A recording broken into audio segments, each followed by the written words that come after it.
फिर आपस में अपने काम को मुतफर्रिक करके जुदा जुदा कर दिया। जो चीजें जिस फिरके के पास हैं वो उससे खुश हो रहा है, तो इनको एक मुद्दत तक इनकी गफलत में ही रहने दो। क्या ये लोग ख्याल करते हैं कि हम जो दुनिया में इनको माल और बेटों से मदद देते हैं तो इससे उनकी भलाई में जल्दी कर रहे हैं? नहीं, बल्कि ये समझते ही नहीं। जो लोग अपने परवरदिगार के खौफ से डरते हैं और जो लोग अपने परवरदिगार की आयतों पर ईमान रखते हैं और जो अपने परवरदिगार के साथ शरीक नहीं करते और जो दे सकते हैं वो देते हैं और उनके दिल इस बात से डरते हैं कि उनको अपने परवरदिगार की तरफ लौट कर जाना है, यही लोग नेकियों में जल्दी करते हैं और यही उनके लिए आगे निकल जाते हैं। और हम किसी शख्स को उसकी ताकत से ज्यादा तकलीफ नहीं देते और हमारे पास किताब है जो सच सच कह देती है और लोगों पर जुल्म नहीं किया जाएगा, मगर उनके दिल इन बातों से गफलत में पड़े हुए हैं और इनके सिवा और अमाल भी हैं जो ये करते हैं। यहाँ तक कि जब हमने इनमें से आसूदा हाल लोगों को पकड़ लिया तो वो उस वक्त चिल्लाएंगे, आज मत चिल्लाओ, तुमको हमसे कुछ मदद नहीं मिलेगी।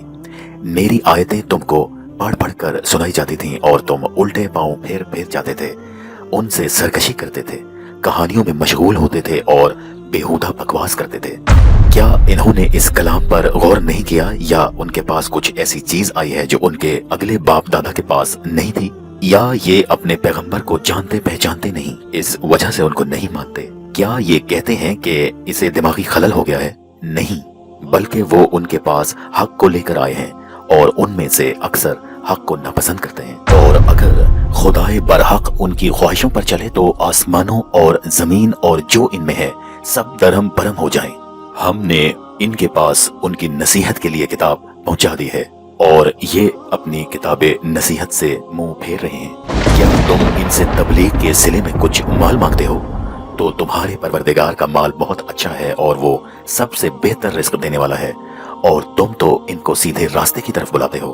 और जो लोग आखिरत पर ईमान नहीं लाते वो रास्ते से अलग हो रहे हैं, और अगर हम इन पर रहम करें और तकलीफें जो इनको पहुंच रही हैं उनसे दूर कर दें तो अपनी सरकशी पर अड़े रहें और भटकते फिरें। और हमने इनको अजाब में भी पकड़ा तो उन्होंने अल्लाह के आगे आजिज़ी न की और वो आजिज़ी करते ही नहीं। यहाँ तक कि जब हमने इन पर अजाब शदीद का दरवाजा खोल दिया तो उस वक्त वहाँ नाउम्मीद हो गए। और वही तो है जिसने तुम्हारे कान और आंखें और दिल बनाए, लेकिन तुम कम शुक्रगुजारी करते हो। और वही है जिसने तुमको जमीन में पैदा किया और उसी की तरफ तुम सब जमा होकर जाओगे। और वही है जो जिंदगी बख्शता और मौत देता है और रात और दिन के बदलते रहने पर कादिर है। तो क्या तुम नहीं समझते?